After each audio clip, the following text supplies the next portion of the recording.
वक्त से सोच रही थी कि आपसे दिल खोल कर बातें करूं। ज़िंदगी में हम हमेशा भाग दौड़ में लगे रहते हैं, कभी करियर की टेंशन तो कभी आगे बढ़ने की जल्दबाजी।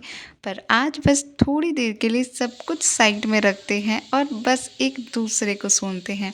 एंड उससे पहले थैंक यू सो मच इतने प्यारे प्यारे कमेंट करने के लिए एंड सब्सक्राइब करने के लिए।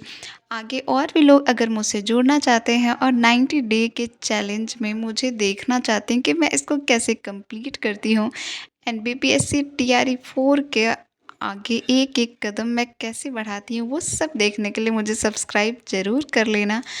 आज मेरा 18 डे वीडियो है एंड आप लोगों ने उससे पहले मुझे इतना प्यार दिया, उसके लिए thank you so so much. आप सबकी मेहनत देखकर सच में बहुत खुशी होती है। रास्ते में रुकावटें तो बहुत आएगी, पर याद रखना कि हौसला वही है जो मुश्किल वक्त में भी मुस्कुराना ना छोड़े। इसी बात पर एक शायरी याद आ गई एंड मैं आपको सुनाती हूँ। मैंने बहुत पहले सुना था, मंजिल मिले ना मिले ये तो मुकद्दर की बात है, हम कोशिश भी ना करें ये तो गलत बात है। सही कहा ना। ज़िंदगी में कुछ भी अचीव करना हो उसका पहला कदम हमारा खुद का माइंड सेट होता है।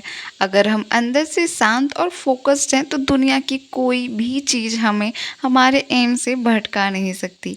आज का दिन कुछ ऐसा ही है, एक नई शुरुआत, एक नया जज्बा। सबसे पहले एक बात बताइए कि आज का दिन आपका कैसा रहा?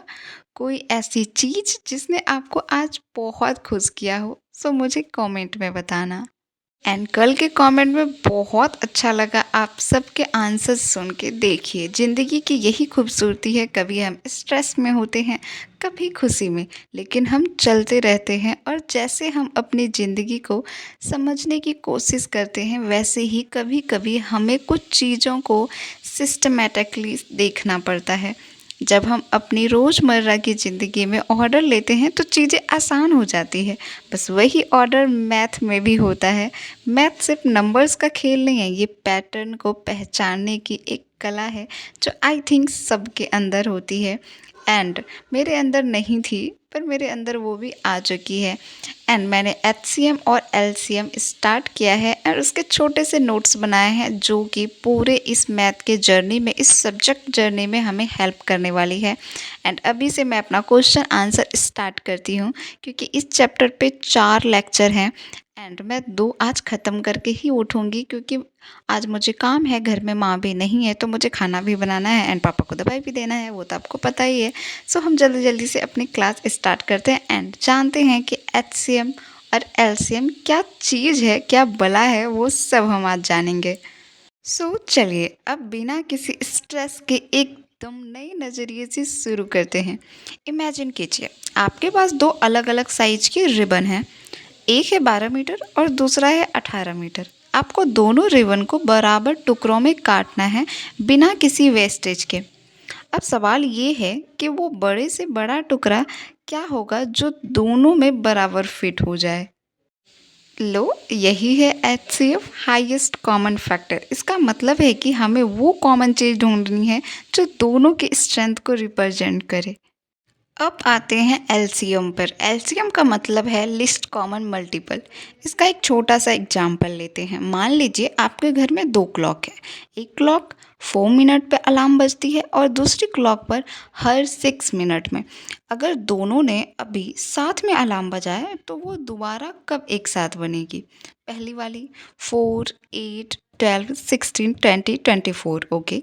दूसरी वाली 6, 12, 18, 24। सबसे पहले वो कब मिले आप कैलकुलेट करके देखो। 12 मिनट पर।